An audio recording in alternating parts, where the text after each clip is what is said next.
everyone. Good afternoon, Blue Team. My name is Mr. Manuel Imbulio of Katayangan National High School, your moderator for today's group activity. In the year 2020, coronavirus disease became a pandemic that had brought great challenges in the educational sector that lead to the closure of different schools in almost 200 countries, disrupting the learning process of more than 1.7 billion learners. And this is according to the Organization for Economic Cooperation Development, or OECD. In the Philippines, most schools adhere to the Basic Education Learning Continuity Plan, or the BELCP, of the Department of Education. A lot of articles were featured the impact of COVID-19 in the educational sector. These are concrete evidence of its implications in the disruption of learning. How will you relate the impacts of COVID-19 in your school's delivery of teaching and learning process? Ma'am Malin?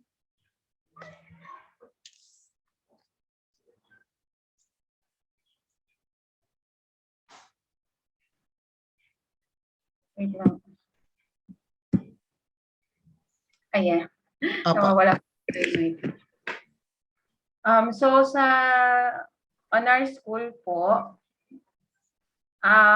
isa sa factor po na aming na-encounter is yung reliability of the test results and answered learning tasks. So a lot of learners and parents as well during the time of the pandemic had struggled with learning due to modular distance learning.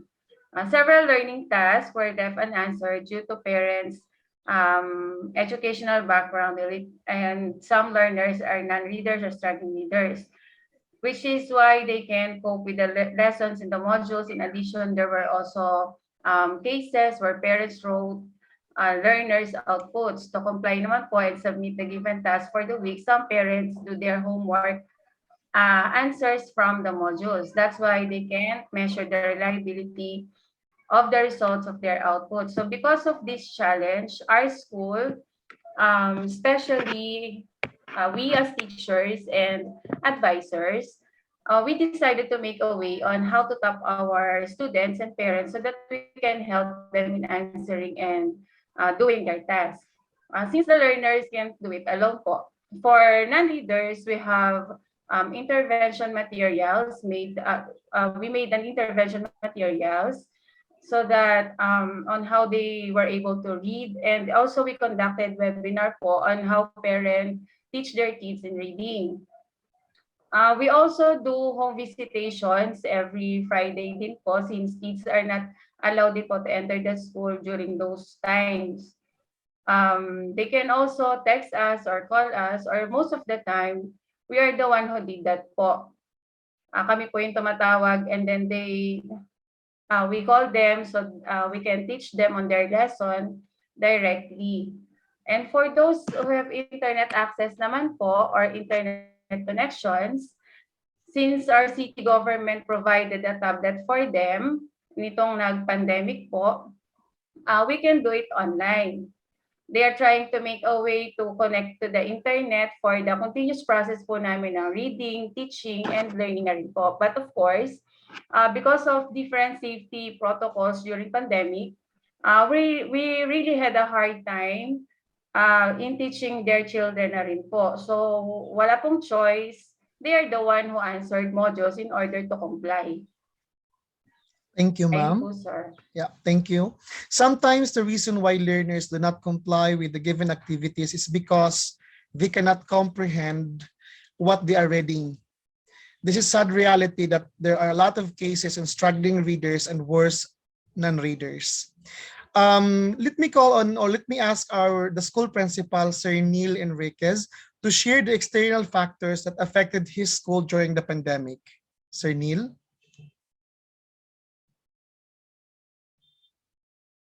Yes. Actually, really, no, ang dami tayong mga bata na yung sa non-reader, no? But then my instructions to my teachers is that see to it na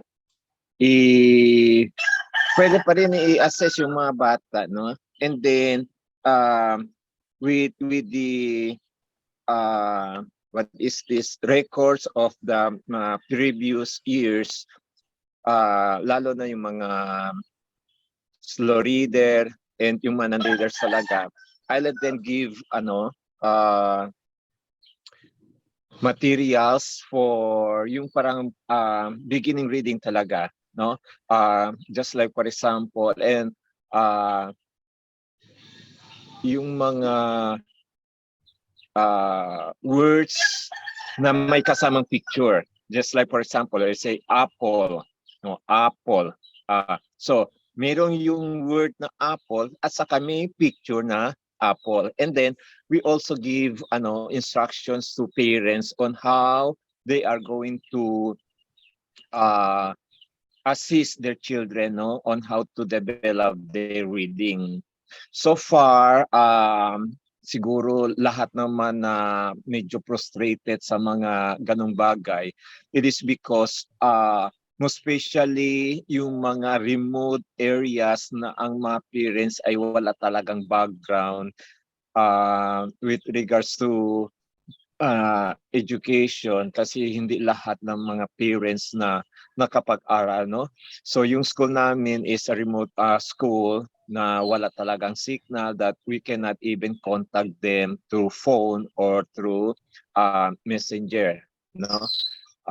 So that's it. But then we tried our best na ma-reach sila, give them ano ba yung mga dapat na ibigay sa kanila, para lang may, sabi ko nga, hindi man 100% na mayroong learning, pero at least mayroong learning. So yun, no, additional activity sheets, no, activity para sa mga bata, lalo na sa mga non-reader and slow reader. And I said that with regards to reading, iba yung mga activity sheets or para sa mga non-reader, iba din yung mga para sa slow reader, at iba din yung mga medyo okay na ang kanilang mga reading ability. So that's it for the reading level of the children. But then after the 2 years na remote modular delivery, yung 3 months na face-to-face natin before the closing of the school year 2020-2021, at least we were able to observe na what is this, medyo kahit 3 months lang, the children were able to at least siguro 50% nakakapag-read na, no? But then I am just very happy because in that short time na yung grade 1 namin is I think 90% of them were able to read na, no? And that includes during the year-end you see, that's end of school year classes. We focus also on reading, and we're happy that those who joined the EOC classes, most of them were able to read. So that's it. Thank you, Sir Neil. How about Ma'am Joanne and Ma'am Zoraida? Ma'am Joanne, what challenges did you face in your school for continuity of learning amidst the pandemic? Okay, good afternoon, ma'ams and sirs. One of the necessities needed in the distance learning during the peak of the pandemic was the internet and computer-based devices. So most of our learners belong to the disadvantaged sectors. Well, to be specific, economically disadvantaged.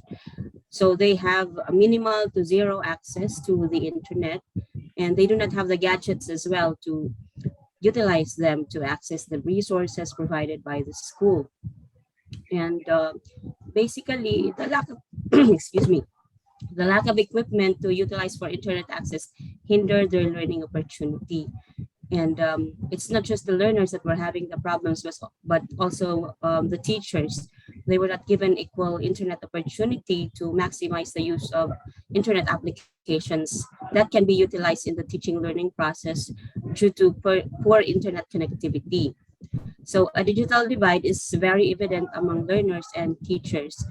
And internet connectivity is a problem for others also who live in mountain barangays or far-flung areas with no network signal at all.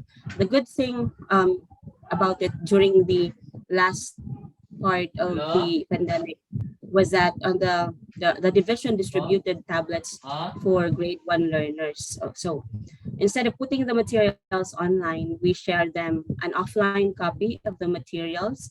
So video lessons were installed in the tablets for them to be assisted in their learning journey, especially in the reading, since the grade 1 learners were really are the very impacted of the problems in this learning problems. So with regards to the other levels, especially the ones in the intermediate, we invite them limited by limited numbers to be able to have their remedial sessions with their teachers face to face.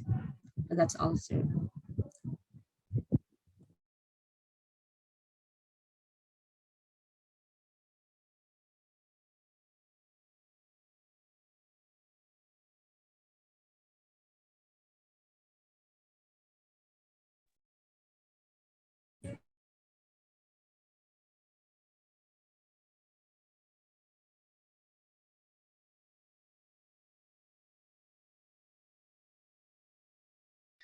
Sorry, I was muted. Nakamute pala. Thank you so much, Ma'am Zoraida. Ma'am Joanne, for that very good discussion. How about you po, Ma'am Zoraida? Can you share to us po the challenges that you have encountered?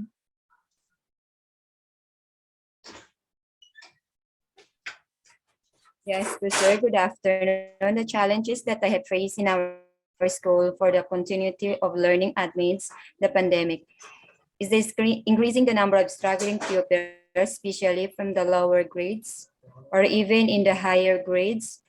And almost of the parents in our locality are not capable to teach their children. And also they were so busy of way of life to survive.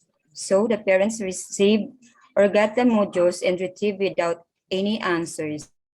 Sad to say, as a teacher is discouraged in this matter. We cannot assure or assess them about their academic progress, especially in reading.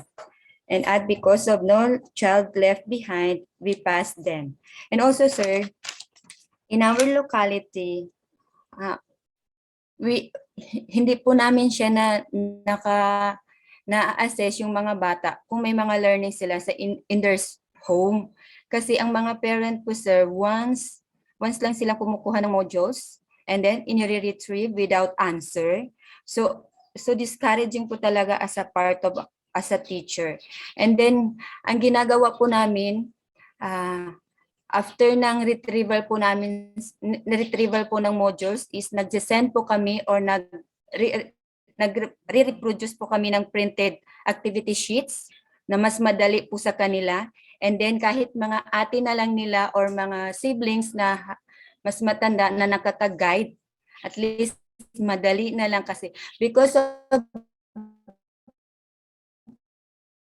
nang dahil din sir so parang stress po na sa tingin ng parent o sa ibang guardian nila na para basahin pa nila, and then sa tulong po ng learning activities or activity sheets, mas madali na po sa mga bata na ma-assess po yun sa kanila.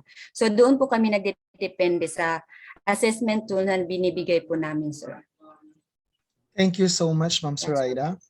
I can really relate to this issue on internet connectivity since our school also, Katayngan National High School, is in the province of Masbate, and not all learners have the access to a good internet connection. I'm really trying to have an online class, but yeah, I have been able to succeed, though the children or the students we have a really hard time in searching for the signal. But inequality in education is very much evident also in the learning resources among the learners and the digital device. This also greatly affect their performance in the school, which eventually lead to poor performance among learners. This is why in our school, we have initiated the project Direct, which is e-learning resources for mathematics and science, which was funded by the DUST with a 50,000 pesos grant, that to help the students learn, help the gaps for in especially in mathematics and science. Aside from that, we have also mentioned that the another external factors is about engagement to different stakeholders. Can you expound to this, Ma'am Malin, please? Ma'am Malin? Yes po, sir. Yeah, about Yes, sir. engagement to the different stakeholders as one of the external factors. Yes, sir. So engaging the different stakeholders to support the continuity of learning during pandemic was quite challenge for teachers. So the school closures had affected the learning process. So different modalities were adopted by different schools according to their needs. So in order to carry out these modalities, the participation and support of the stakeholders were much needed, which is actually naman po talaga ay kailangan po talaga natin talaga, lalo na po nung pandemic, ang support po talaga nila kasi hindi naman po lahat ay kayang i-provide ng school at we as teachers, hindi naman po lahat din ay kaya nating i-provide sa kanila. So malaking bagay po talaga na tinutulungan kahit naman po hindi ng pandemic, even as of today, kahit noon po, malaking factor talaga ang stakeholder sa atin na katulong natin sila sa lahat ng bagay na nagagawa po natin sa school. Thank you so much, Ma'am Malin, for that experience you have. Thank you so much, Ma'am and Sir, for sharing your stories and insights about the external factors that had affected your respective schools during the pandemic. In conclusion, the three major points of factors that we had identified are: first, the reliability of test results and answered learning tasks; second, engagement of different stakeholders; and third is the internet connectivity and availability of devices as an avenue for the continuity of learning and education inequality. All of these factors contributed to the great toll that the pandemic brought to education. In the present time, we are still providing solutions to the adverse effects of school closures. As educators, let us work hand in hand to improve our teaching learning process or system and provide for the educational needs of our learners who are in need of great help. Remember, it only takes one drop to create a ripple. Thank you very much.